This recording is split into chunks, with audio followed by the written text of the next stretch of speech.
श्रीमद्वाल्मीकि रामायण अरण्य कांड अध्याय 57। श्री राम का लौटना, मार्ग में अपशकुन देखकर चिंतित होना तथा लक्ष्मण से सीता पर संकट आने की आशंका करना।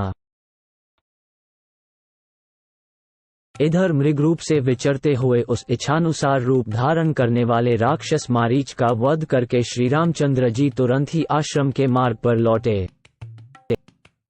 वे सीता को देखने के लिए जल्दी जल्दी पैर बढ़ाते हुए आ रहे थे।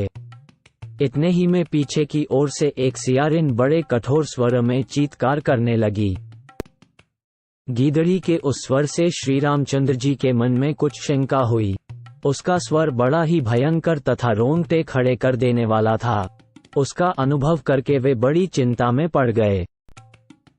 वे मन ही मन कहने लगे, ये सियारिन जैसी बोली बोल रही है, इससे तो मुझे मालूम हो रहा है कि कोई अशुभ घटना घटित हो गई।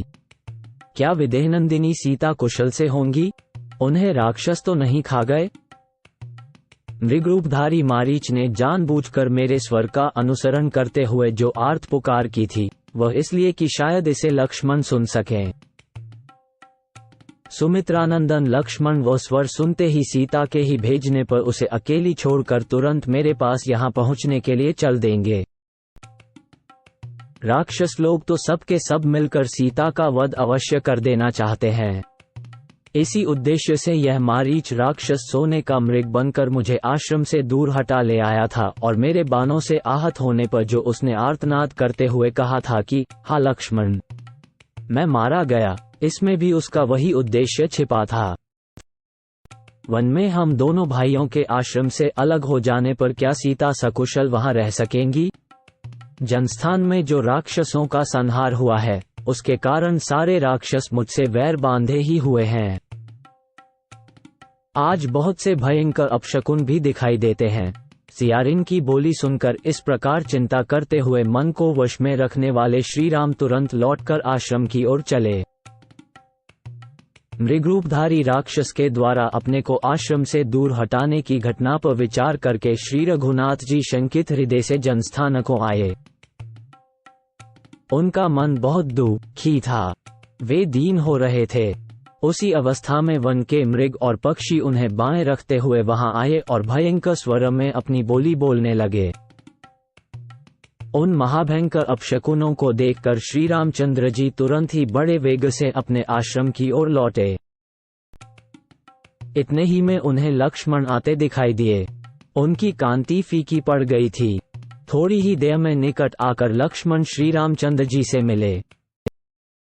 दुख और विषाद में डूबे हुए लक्ष्मण ने दुखी और विषादग्रस्त श्री रामचंद्र जी से भेंट की।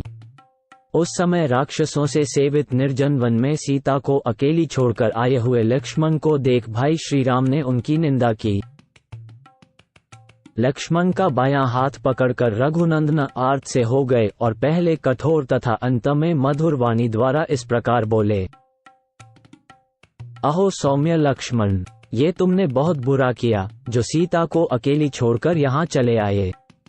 क्या वहाँ सीता सकुशल होगी? वीर, मुझे इस बात में संदेह नहीं है कि वन में विचरने वाले राक्षसों ने जनक कुमारी सीता को या तो सर्वथा नष्ट कर दिया होगा या वे उन्हें खा गए होंगे, क्योंकि मेरे आसपास बहुत से अपशकुन हो रहे हैं।